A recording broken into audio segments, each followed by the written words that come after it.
Salut Georges. Salut Michael. Salut Sébastien. Salut Michael. Merci d'être là. On a une super de bonne étude encore cette semaine. Je ne sais pas si vous êtes d'accord avec moi. Oui. On a vraiment aimé la leçon « Quelle est la grande nation? » Et la grande nation, je pense qu'elle continue jusqu'à nous aujourd'hui. On va parler de ce sujet-là et on va creuser un peu plus dans les Écritures et on va dire « Laissez Dieu nous parler alors qu'on échange et laissez Dieu parler à ceux qui nous écoutent. » Merci d'être là. Et avant de débuter, est-ce que, Georges, tu voudrais nous introduire dans la prière? Oui, bien sûr. Merci, Georges. Prions.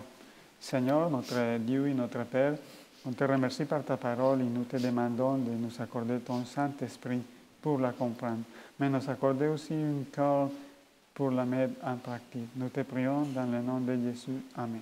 Amen. Amen. Merci. Donc, on a étudié les 3 premiers chapitres du livre de Deutéronome. Et là, on met ça dans notre banque et Dieu, dans le chapitre 4, nous invite à s'interroger là-dessus, c'est-à-dire à l'histoire du peuple, et dire maintenant, écoute, c'est un appel du Seigneur à prendre en considération ce qui est arrivé dans l'histoire et pour dire maintenant, à partir de maintenant, dorénavant, qu'est-ce qu'on fait maintenant qu'on sait ça, maintenant qu'on a été remémoré toutes ces histoires-là de ce qui s'est passé au désert et tout. Et on nous disait, ne rien ajouter et ne rien retrancher. J'aimerais lire un texte avant de débuter dans notre réflexion, dans Deutéronome 4, en fait. Deutéronome chapitre 4, et j'ai les versets 1 et 2. Deutéronome 4. Ça nous dit ceci. « Maintenant, Israël, écoute les prescriptions et les règles que je vous enseigne. Mettez-les en pratique afin de vivre et afin d'entrer en possession du pays que vous donne l'Éternel, le Dieu de vos ancêtres.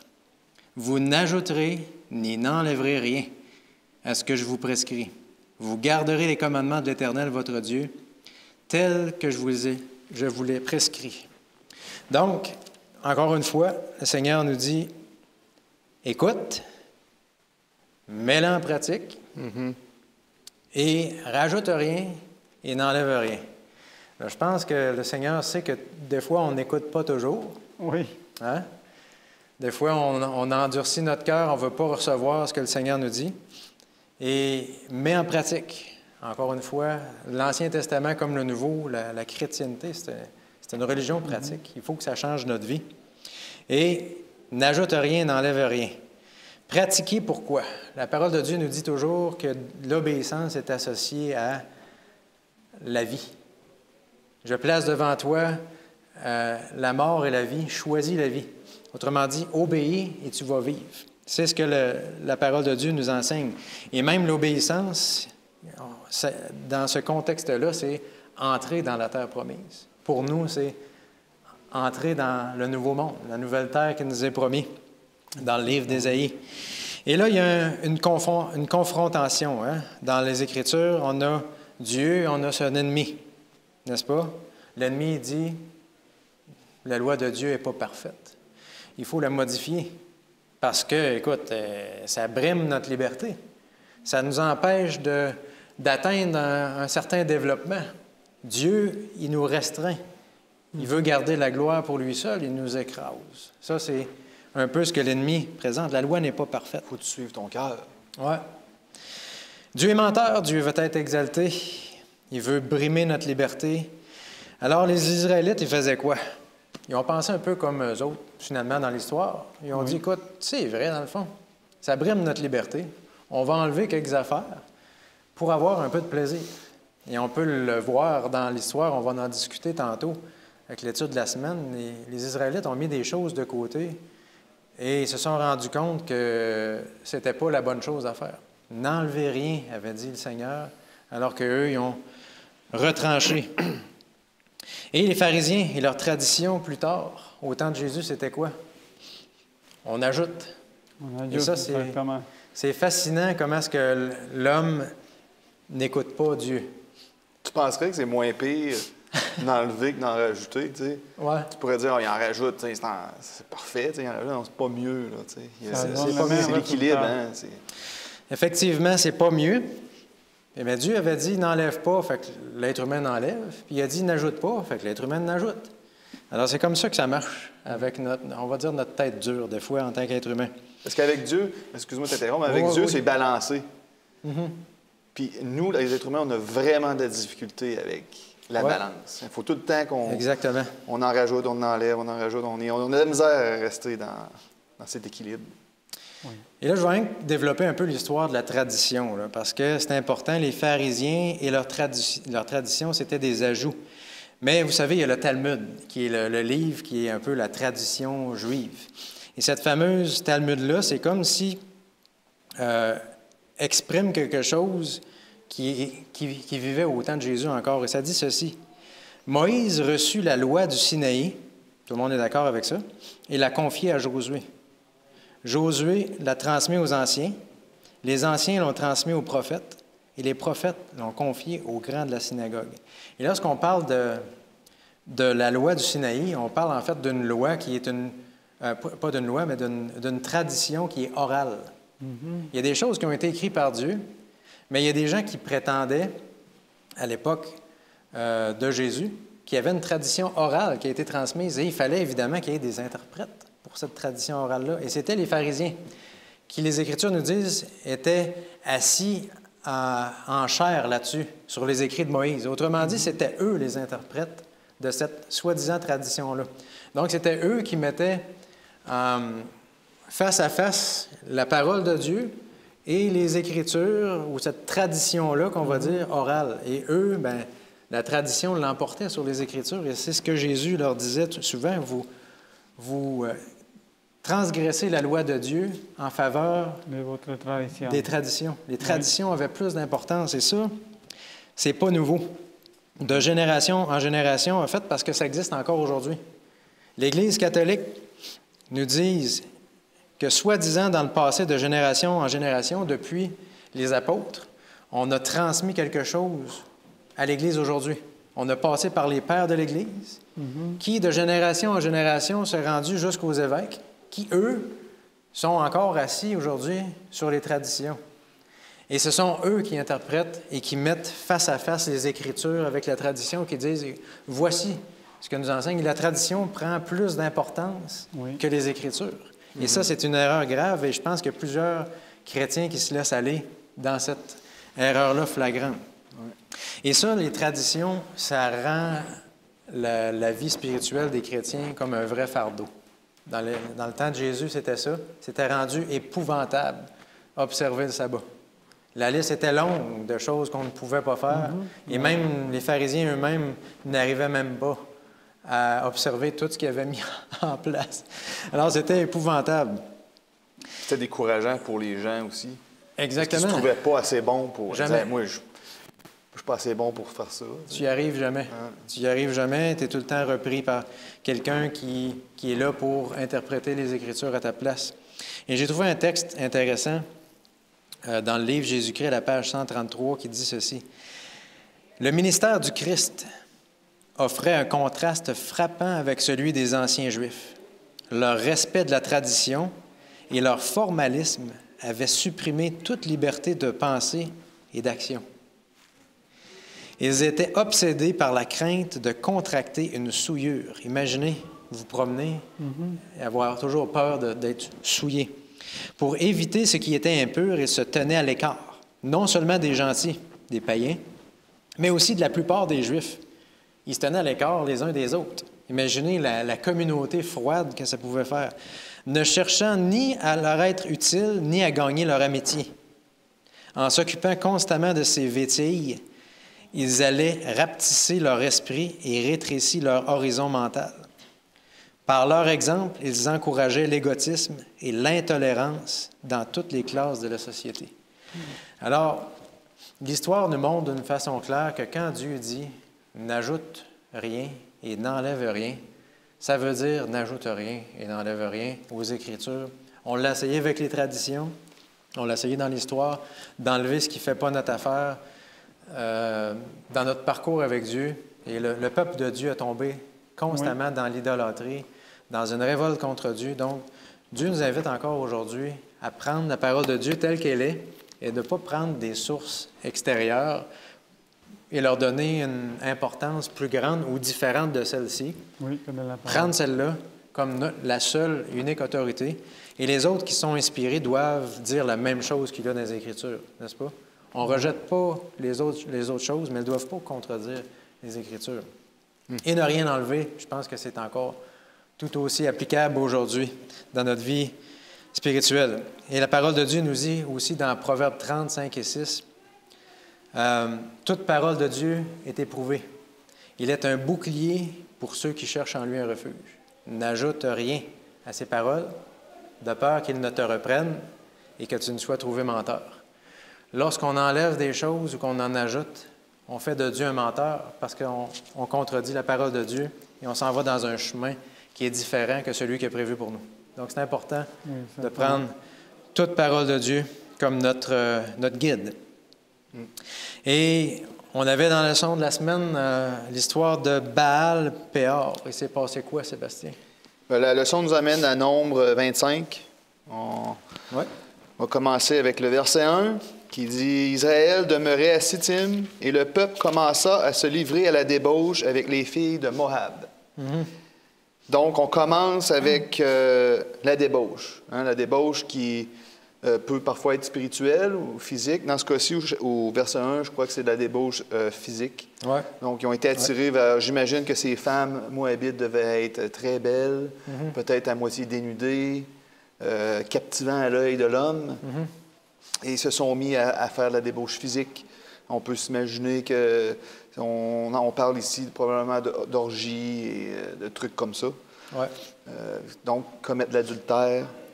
Donc, ça a été le pas numéro 1 dans ce qui va suivre. Au verset 2, « Elles invitèrent le peuple au sacrifice de leur Dieu, et le peuple mangea et se prosterna devant leurs yeux. » Qu'est-ce qui se passe ici? Il se passe 3 choses. Les femmes moabites invitent les Israélites à faire des sacrifices à leur Dieu. 1. Donc là, on est passé de la débauche physique. Là, on s'en va vers les sacrifices de leur Dieu. Autrement dit, quand il se passe quelque chose dans notre monde physique, éventuellement, ça te conduit plus loin dans ta transgression, dans ta relation avec Dieu. C'est ce que tu étais en train de dire. Oui. Là, c'est sûr qu'ici, je ne sais pas si ça se fait tout dans la même journée ou si ça se fait progressivement. Mais d'une façon ou d'une autre, on sait que progressivement, c'est sûr, ça peut s'étendre sur des années. Dans certains cas, ça peut s'étendre très rapidement. Oui, tout à fait. Ensuite, l'autre chose qui se passe, c'est que le peuple mange des sacrifices dédiés aux idoles. Hein? Le peuple mangea. Dans Somme 106, 28, ça le dit spécifiquement ici, ils s'attachèrent à Baal-Péor et mangèrent des victimes sacrifiées aux morts. Donc, carrément, ils commencent à manger. Est-ce que Dieu veut ça? Dieu ne veut pas ça. Mais là, ils s'en vont vers là. Et finalement, la troisième chose qui se passe, c'est qu'ils s'inclinent devant ces idoles. On sait que c'est une abomination de s'incliner devant des idoles. On va dans Exode 34, 15, ça nous le dit ici clairement, « Garde-toi de faire alliance avec les habitants du pays, de peur que, se prostituant à leurs dieux et leur offrant des sacrifices, ils ne t'invitent et que tu manges à leurs victimes. » Donc, Dieu savait tout ça. Il savait qu'est-ce qui allait se passer. Il y avait un avertissement ici, puis encore une fois, les Israélites ont tombé dans le piège. Ouais. Ensuite, on va au verset 4. « L'Éternel dit à Moïse, on fait assembler tous les chefs du peuple et fait prendre les coupables devant l'Éternel en face du soleil. » Ici, dans ce cas-ci, on parle probablement en face du soleil, c'est en face du tabernacle. Donc, ils se réunissent, puis là, il va se passer quelque chose d'assez... qui est peut-être dur pour nous à comprendre, mais il y a une raison pour ça, c'est parce que l'abomination qu'ils ont fait, il n'y a plus rien à faire pour eux. Ça a dépassé, comme on va dire l'expression québécoise, ça a dépassé les bornes. On va aller voir dans Hébreux 10, 26, qu'est-ce que ça nous dit? Qui nous dit, « Car si nous péchons volontairement, après avoir reçu la connaissance de la vérité, il ne reste plus de sacrifice pour le péché. » Là, ils sont rendus à ce point-là. Donc, c'est pour ça que Dieu demande à ses chefs, on va aller voir, là, on retourne à Nombre encore une fois, toujours au chapitre 25.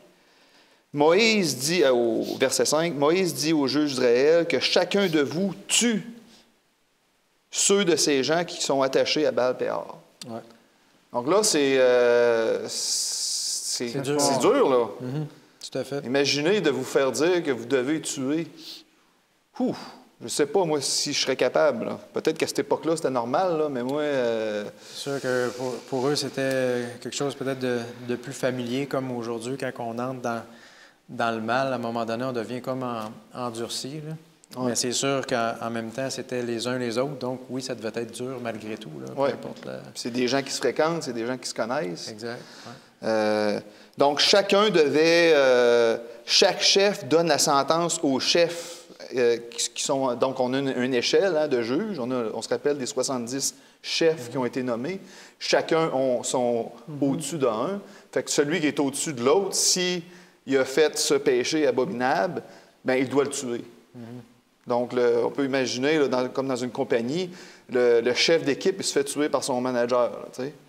Là, donc, c'est assez intense. Verset 6, maintenant, toujours dans Nombre 25. « Et voici un homme des enfants d'Israël vint et amena vers ses frères une Madianite, sous les yeux de Moïse et sous les yeux de toute l'assemblée des enfants d'Israël, tandis qu'il pleurait à l'entrée de la tente. » Donc là, on a un Israélite qui emmène une de ces femmes qui les a séduites auparavant. Il l'emmène devant l'Assemblée. Qu'est-ce qui se passe?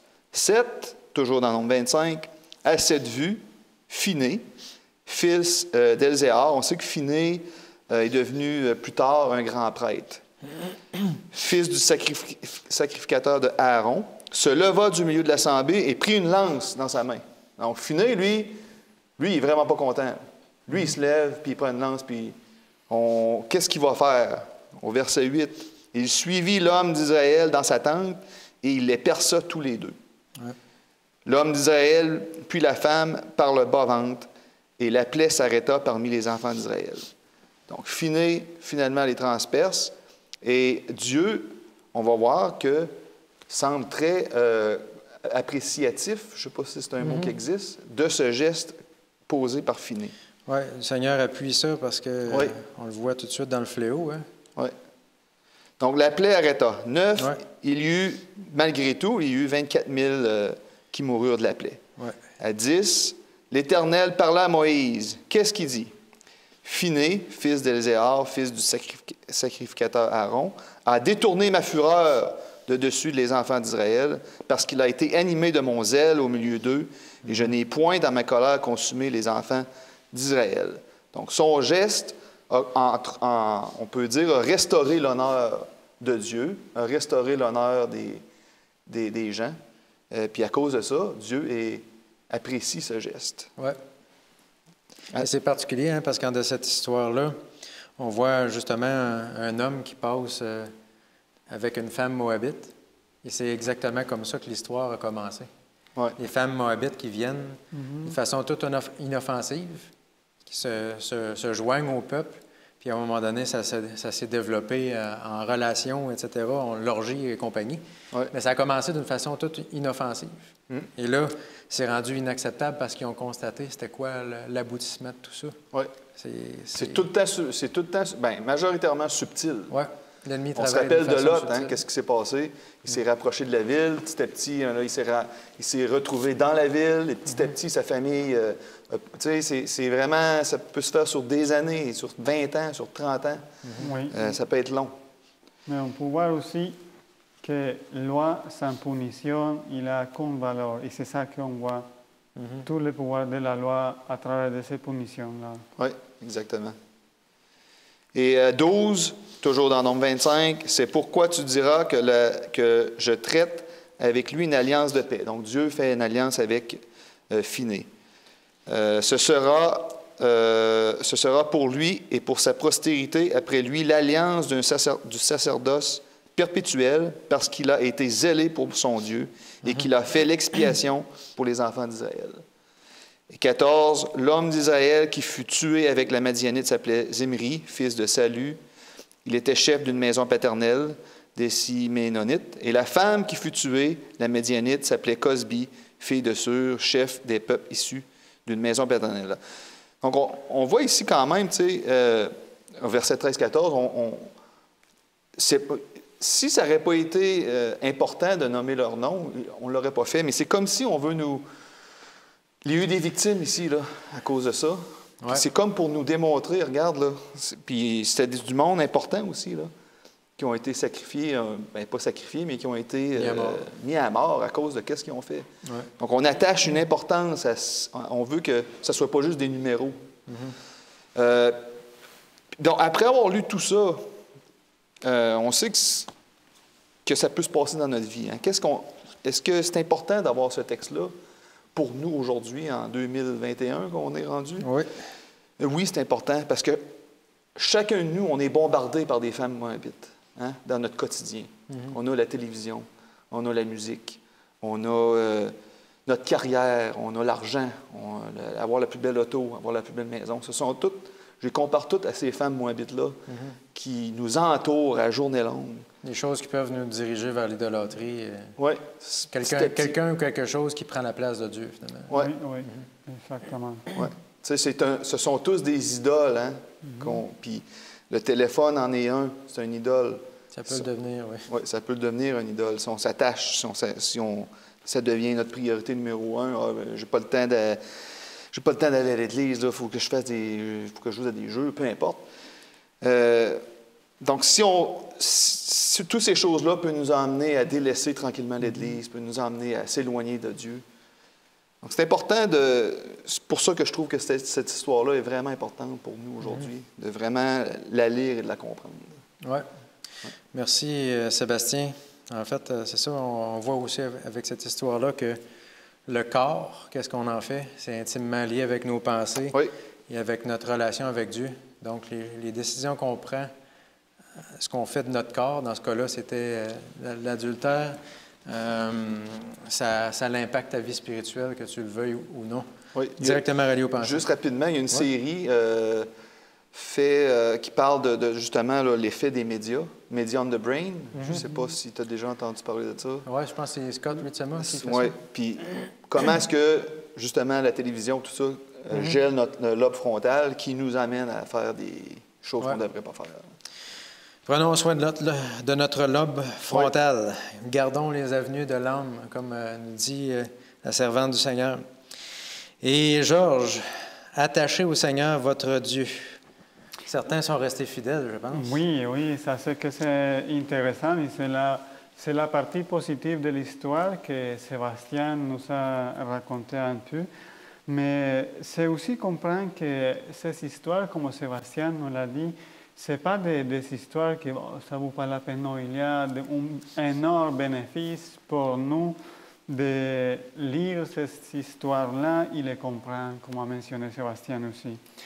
Ce que je voulais remarquer, c'est que c'est 24 000 morts. Ça, c'est beaucoup de gens. Ça, c'est beaucoup de personnes qui sont mortes et c'est probablement dans une seule journée. Oui. Wow. Mais on sait que le peuple d'Israël, il est quand même nombreux, ça c'est plus que ça. Mais on va trouver quelque chose d'intéressant, c'est dans Deutéronome 4:4 qui dit comme suit.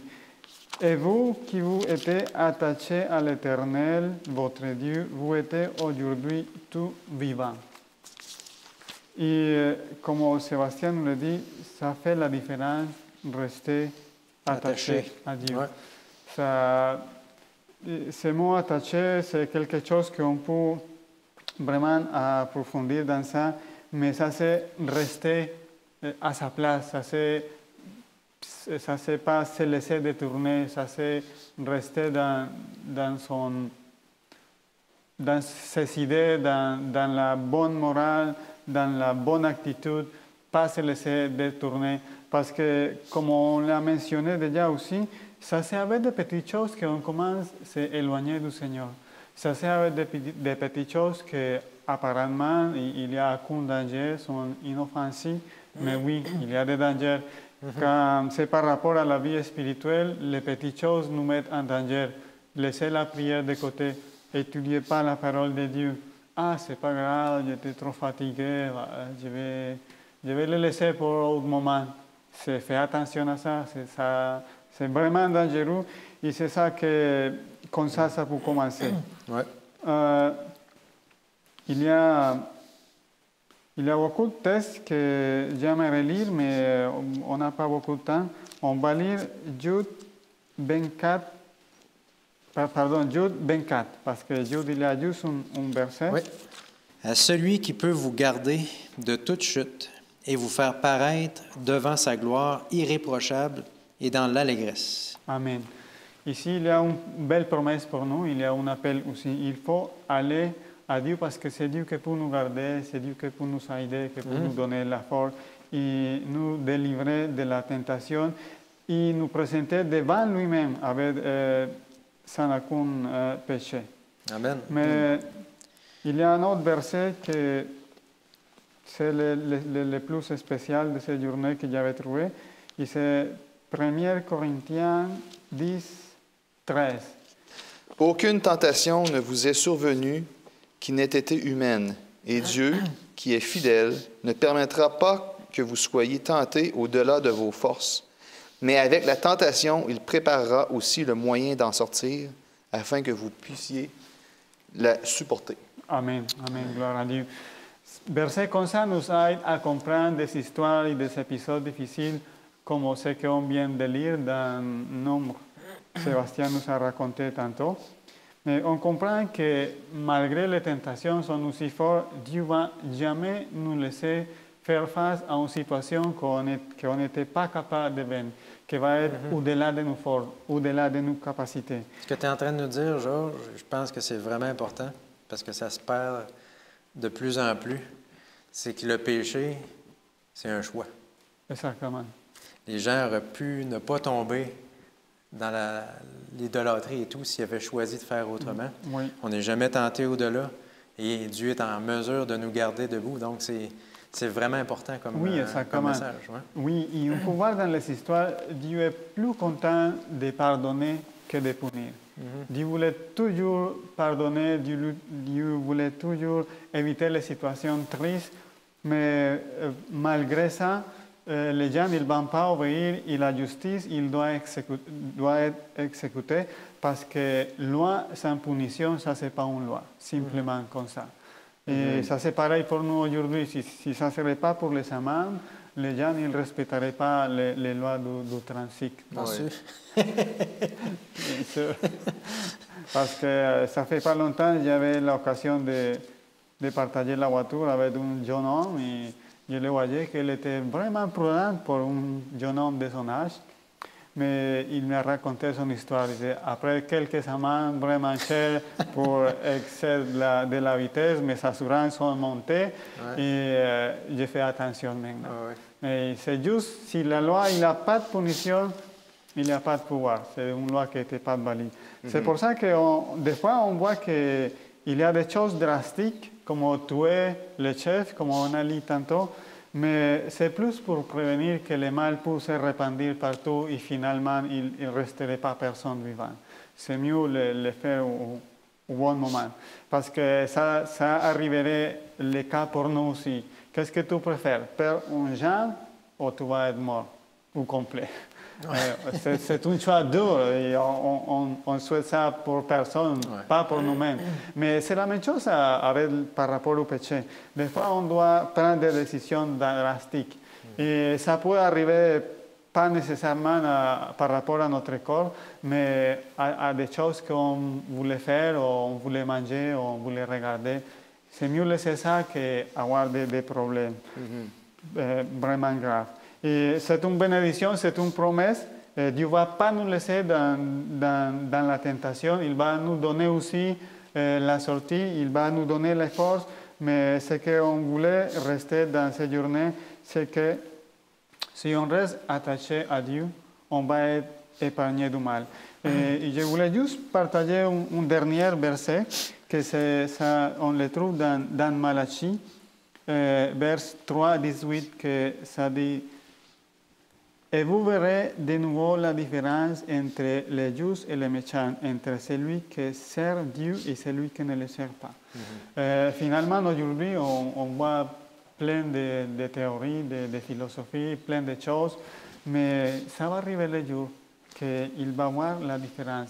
Et on était appelés à faire les bons choix aujourd'hui parce qu'on a les bonnes promesses de Dieu et on a la garantie de Dieu que finalement, comme Michael l'a mentionné, le péché c'est notre choix et notre choix, il va avoir des conséquences. Et c'est pour ça que le verset nous le dit, il va y avoir une différence entre celui qui sert Dieu et celui qui ne le sert pas. Merci, Georges, de nous rappeler que c'est possible de demeurer fidèle. Oui, par la grâce de Dieu. C'est possible de demeurer fidèle à notre femme, c'est possible de demeurer fidèle à Dieu. Dieu nous invite à considérer justement sa puissance et non nos forces à nous. Merci. Et quelle est cette grande nation? De quelle grande nation est-ce qu'on parle, Sébastien? Qui la rend grande, on peut dire? Mais on va tous lire, je pense, ici, dans Deutéronome 4, on va lire 5 à 9. On pourrait lire chacun notre tour. Je vais commencer. Je vais commencer avec deux versets, puis après ça, vous suivrez. OK.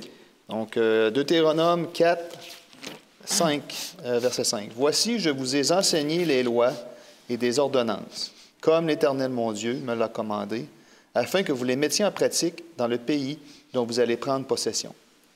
Vous les observerez et vous les mettrez en pratique, car ce sera là votre sagesse et votre intelligence aux yeux des peuples, qui entendront parler de toutes ces lois et qui diront, cette grande nation est un peuple absolument sage et intelligent. » Verset 7. « Quelle est en effet la grande nation qui est des dieux aussi proches que l'Éternel, notre Dieu, l'est de nous, toutes les fois que nous faisons appel à lui? Et quelle est la grande nation qui a des prescriptions et des règles aussi justes que toute cette loi que je vous présente aujourd'hui? » Et 9. « Seulement prends garde à toi et veille attentivement sur ton âme, tous les jours de ta vie, de peur que tu n'aies oublié les choses que tes yeux ont vues et qu'elles ne sortent de ton corps. Enseigne-les à tes enfants et aux enfants de tes enfants. » Donc, ça termine en nous disant de faire attention et de l'enseigner. Donc, au verset 6, ce que ça veut dire, c'est si tu mets en pratique les lois, cela démontre une grande foi envers Dieu. Donc, Dieu, si on respecte ses lois et ses ordonnances, qu'est-ce qu'il va faire? Il va nous bénir. Et plus il nous bénit, plus les autres nations vont être impressionnées. Est-ce que c'est ça qui s'est passé? Malheureusement, non. Malheureusement, non, mais c'était ça le plan. C'était la raison pourquoi il avait choisi cette nation-là. C'était pour que ça arrive, pour que les gens, pour que cette nation-là devienne prospère et devienne un témoignage aussi pour les autres. Oui, tout à fait. Verset 8. Quelle est cette grande nation? C'est qui?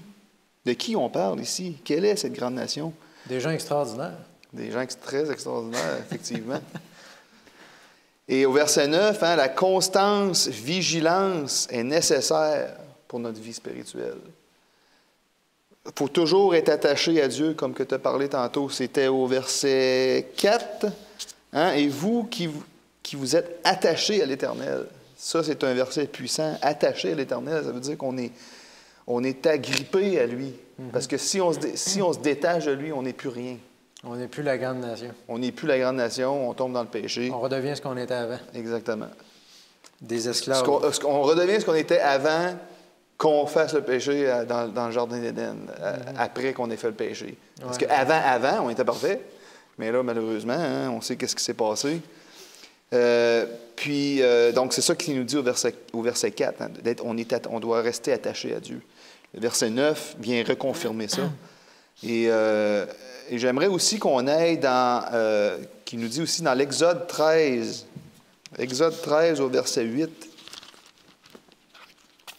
Exode 13, verset 8, qui nous dit, alors pour confirmer la fin du verset 9, de Deutéronome 4, 9, 13, 8, qui dit, « Tu diras alors à ton fils, c'est en mémoire de ce que l'Éternel a fait pour moi lorsque je suis sorti d'Égypte. » Donc, le verset 9 du Deutéronome 4 nous dit de enseigner.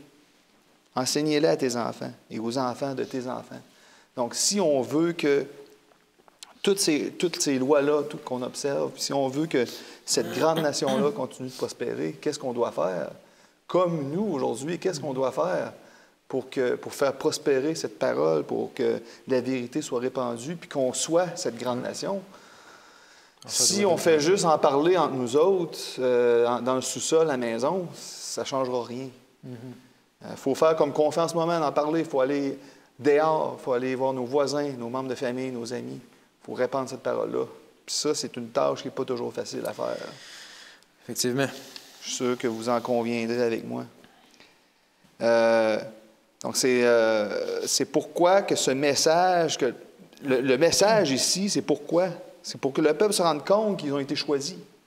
Hein, ce n'est pas la première fois qu'on en parle. Dans Genèse 12, 2, c'est clair. « Je ferai de toi une grande nation et je te bénirai.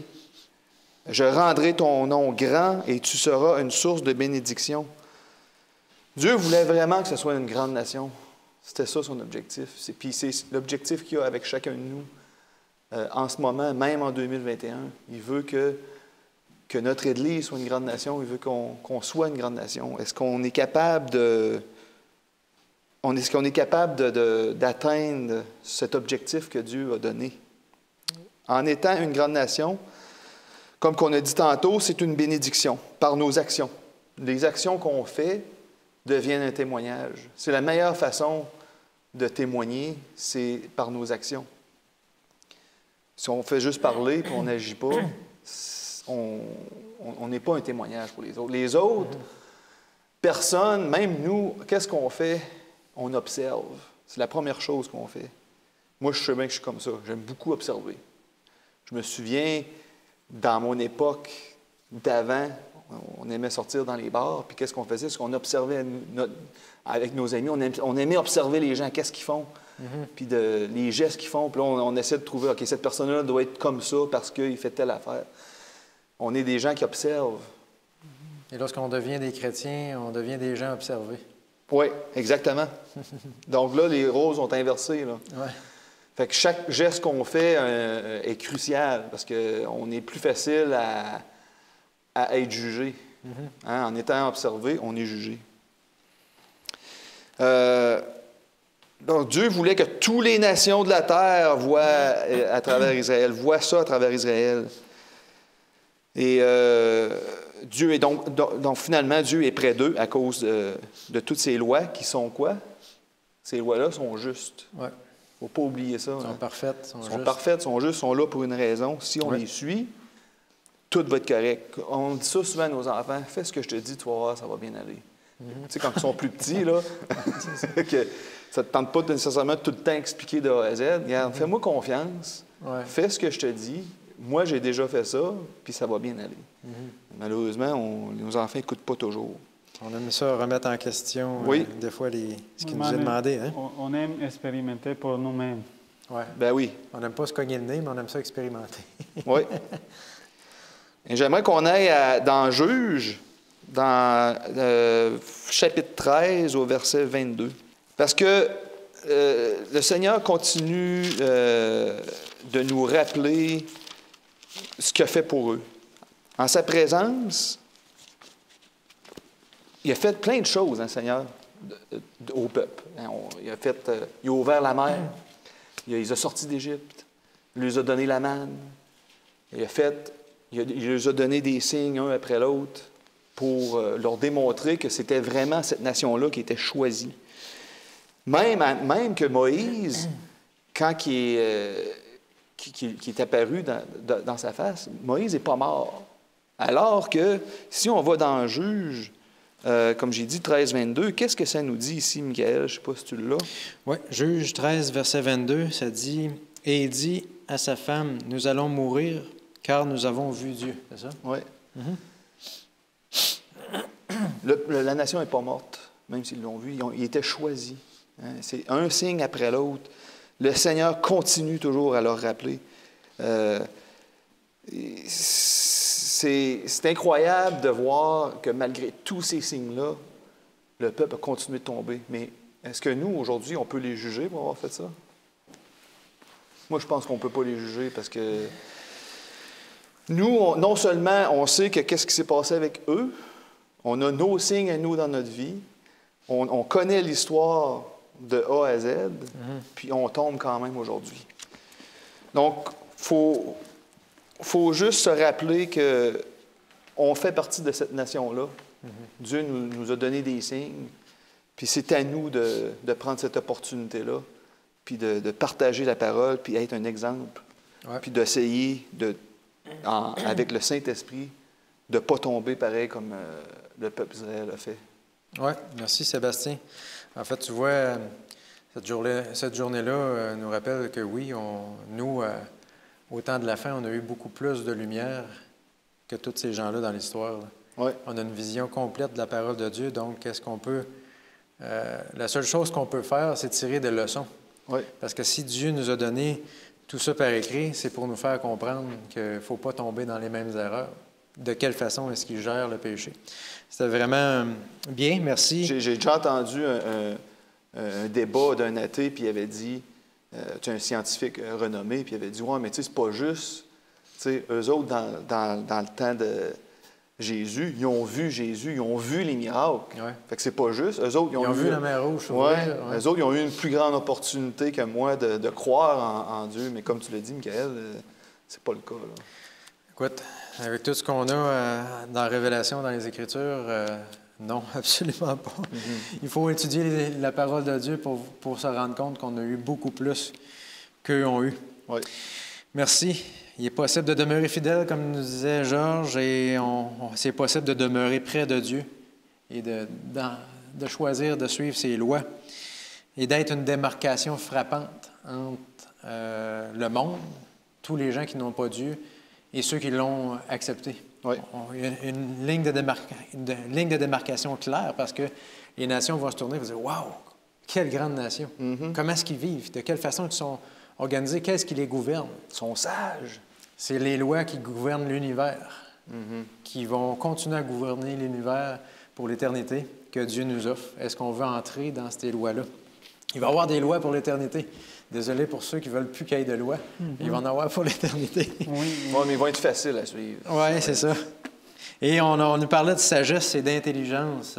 Georges, je pense que ça, c'est clé. On a vraiment besoin de ces deux éléments-là. Oui, oui, je dirais que ça, c'est comme une révision plus profonde de ce que Sébastien vient de nous dire. Mais justement, en parlant des lois, les gens, il y a beaucoup de misère avec la loi de Dieu. Mais on est content avec la loi de la nature. On a toujours de l'eau. La gravité est toujours là. Et toutes ces lois, ils sont constants. Le soleil, la rotation de la Terre, ce sont des lois. Mais c'est le même auteur qui a donné la loi. Et c'est pour ça que ça peut changer. Parce que si notre planète devient plus chaude, on n'était pas capable d'habiter, on n'est pas capable de faire l'agriculture. On va avoir beaucoup de misère et on va avoir beaucoup de problèmes. Et c'est grâce à les lois de Dieu qui sont constantes, qui sont fidèles et qui ne sont pas interrompues. Parce que Dieu dit, ah non, regarde, je vais me donner une vacance pour ces lois et on va laisser la nature faire comme pas de gravité de la semaine. Oui. La semaine de pas de gravité. On dirait pas de l'eau cette semaine. On va arrêter que l'eau s'arrête, que tous les molécules de l'eau s'arrêtent. On aurait vraiment la misère. Mais quand on parle de loi, ça c'est la même chose. Et c'est ça que nous dit dans Deutéronome. La sagesse, le secret, c'est rester attaché au conseil de Dieu. Ça c'est la grandeur et ça c'est la vraie sagesse. Parce que ça ne donne rien à avoir de la bonne nourriture à la maison si finalement tu la jettes à la poubelle et tu ne le manges pas. Ça a été la sagesse pour le peuple d'Israël, cette loi, c'est le mettre en pratique. Et on va lire spécifiquement encore Deutéronome 4, 6. Ça nous dit, vous l'observerez et vous le mettrez en pratique. Ouais. Car ça sera votre sagesse et votre intelligence aux yeux des peuples, qui entendront parler de toutes ces lois et qui diront, cette grande nation est un peuple absolument sage et intelligent. Et il faut comprendre que ce n'est pas par rapport aux lois, c'est par rapport à l'obéissance, comme je viens de dire. Ouais. Si on n'obéit pas à la loi, ça ne donne rien. Tu peux faire les meilleures notes dans ton examen, par exemple, un examen conduire, et quand tu sors à la route, tu ne mets rien en pratique, tu vas avoir des problèmes et tu finalement vas perdre ton permis aussi rapidement. Et c'est la même chose pour nous. Et ici, on va rentrer avec notre contexte aujourd'hui, avec la lumière que nous avons par rapport à les choses spirituelles. Nous avons beaucoup de lumière, nous pouvons arriver à mieux comprendre les choses qu'en avant, parce qu'on a l'histoire. Et l'histoire, c'est toujours un témoin fidèle, parce qu'on ne peut pas changer l'histoire. L'histoire était déjà écrite et on ne peut pas la changer. C'est pour ça qu'aujourd'hui, nous avons plus la facilité à comprendre toutes ces choses parce qu'on a l'histoire et on peut connaître quels sont les résultats quand on va obéir à Dieu et quand on ne va pas obéir. On a les résultats sont clairs, mais Dieu aussi, Dieu voulait simplement bénir une nation, bénir quelques sortes de gens, non. Le propos de Dieu et son plan, c'est de bénir tout le monde. Parce que ça, c'est la promesse que Dieu a faite à Abraham. Toutes les familles de la terre seront bénies dans ta postérité. Le plan de Dieu, ce n'est pas avoir une nation privilégiée, c'est plus avoir des gens qui peuvent témoigner de lui pour que les autres puissent comprendre ce qu'il dit et que les suivent en même temps aussi et que puissent recevoir aussi les bénédictions. Et ça, c'est notre mission aujourd'hui. Comme on l'a commenté tantôt aussi, on est des chrétiens, on devient observer. Et ça, c'est ça notre défi, demander à Dieu sa grâce, sa sagesse, étudier cette histoire pour ne pas tomber dans les mêmes erreurs, pour nous éloigner du péché, pour rester vraiment attaché à Dieu, comme Michael l'a mentionné. On ne doit pas rajouter, on ne doit pas enlever aussi à la loi de Dieu, parce que soit l'un ou soit l'autre, ça va donner les mêmes résultats, c'est nous éloigner de Dieu et mettre à la place nos opinions, nos idées, et laisser de côté la loi de Dieu. Et ça va être une erreur fatale, on le peut constater dans l'histoire. Mais aussi, il y a le rappel toujours à rester attaché à Dieu, à rester fidèle à Dieu, à le chercher. Et j'aimerais qu'en terminant, nous pouvons réfléchir un petit peu sur Matthieu 5, 13 ou 16. Parce que ces histoires-là sont simplement pour les étudier, c'est pour comprendre que nous avons aussi une partie importante à faire. Nous avons une mission à accomplir et c'est Jésus qui nous la donne. On peut faire vraiment un bon parallèle avec Deutéronome, avec ce qu'on lit dans Matthieu 13 ou 5, 13 ou 16. J'aimerais l'aide de Michael et Sébastien pour le lire, s'il vous plaît. Matthieu 5. Matthieu 5, oui. 13 à 16, 13 ou 16. On se partage les versets? Oui, s'il vous plaît. Je vais lire 13 et 14. Okay. Vous êtes le sel de la terre, mais si le sel perd sa saveur, avec quoi la lui rendra-t-on? Il ne sert plus qu'à être jeté dehors et piétiné par les hommes. Vous êtes la lumière du monde. Une ville située sur une montagne ne peut pas être cachée. Et on n'allume pas une lampe pour la mettre sous le boiseau, mais on la met sur le chandelier, et elle éclaire tous ceux qui sont dans la maison. Que votre lumière luise ainsi devant les hommes, afin qu'ils voient vos bonnes œuvres et qu'ils glorifient votre Père qui est dans les cieux. Ah, amen. Ça, c'est... On voit, tu sais, ça me fait penser des fois à des gens qui sont des miraculés, là. Il leur arrive une maladie, puis sont sauvés par miracle, par Dieu, par sa force, mais qui ne partagent pas. Dieu, il les a sauvés. Là, on va dire, ouais, pourquoi que cette personne-là s'est sauvée? Mais il l'a sauvée parce qu'il veut que cette personne... Oui, il l'a sauvée pour qu'elle soit bien et qu'elle continue à vivre, mais il l'a sauvée aussi pour partager. Elle devient une lumière pour les gens. Oui, c'est important de sauter sur cette opportunité-là quand on a une. Mm-hmm.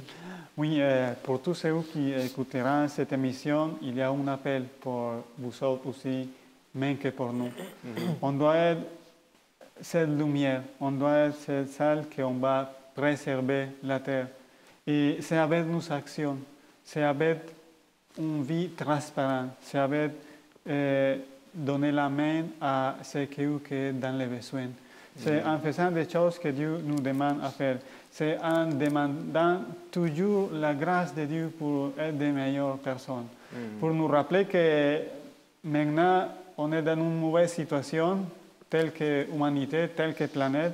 Il y a un conflit toujours vivant et on a besoin de la grâce de Dieu pour demander sa force, comme on a lu dans Corinthiens, pour ne pas tomber dans la tentation, en nous accrochant aux promesses de Dieu qu'il ne va pas nous laisser tout seuls, qu'il est toujours avec nous.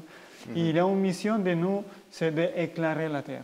Parce qu'il y a beaucoup d'obscurité, il y a beaucoup d'arguments, mais une vie honnête et sincère, il ne peut pas avoir un argument contre ça. Parce qu'on peut être heureux même si la maladie arrive à nos vies. On peut continuer à être heureux même si on perd notre emploi. On peut être heureux même avec la injustice, avec de la vie ou de notre employeur. Mais ça sont des choses que les gens vont observer et dire j'aimerais faire face à les choses difficiles comme tu le fais. Et ça serait une opportunité pour nous de les partager. Ce n'est pas rien de spécial que nous avons. C'est simplement qu'on a trouvé la bonne source. Et la source, c'est Dieu. Et on peut partager cette source avec tout le monde. Oui, c'est ça que je voulais dire. Je ne sais pas si Michael, Sébastien, vous voulez ajouter quelque chose de plus? C'est beau, merci. Je pense que ça complète sagesse et intelligence. Merci, en fait, pour toute cette semaine-là, vos partages. Je pense que le Seigneur nous appelle à s'approcher de lui, à s'accrocher à lui, à ne rien enlever, à ne rien ajouter, oui. À croire qu'il nous suit dans notre parcours et qu'il va faire de nous, de vous et moi, on va dire malgré nous, une grande nation. Ouais. Grâce à lui, grâce à ce qu'il va faire au travers de nous, et grâce à toutes ces vérités qu'il y a dans les Écritures, les gens vont pouvoir observer quelque chose et ils vont pouvoir avoir envie, eux aussi, d'avoir des vies transformées. Et soyons cette grande nation, à ceux qui écoutaient aussi, laissons Dieu prendre toute la place dans nos vies. Est-ce que, Sébastien, tu veux terminer avec une prière, s'il te plaît? Absolument. Inclinons la tête. Notre Père céleste, on te remercie de l'opportunité que tu nous donnes à tous les jours d'être des fiers représentants, Seigneur. Seigneur, donne-nous ce désir de nous donner, donne-nous le désir de rester accrochés à toi, de toujours lire la parole pour être en communication constante avec toi, Seigneur. Et on te demanderait de nous remplir de ton Saint-Esprit. Remplis les gens qui nous regardent aussi de ton Saint-Esprit. Et donne-nous cette soif qu'on a besoin pour être de bons chrétiens, pour que les gens te voient à travers nous. C'est au nom de Jésus qu'on prie. Amen. Amen. Amen.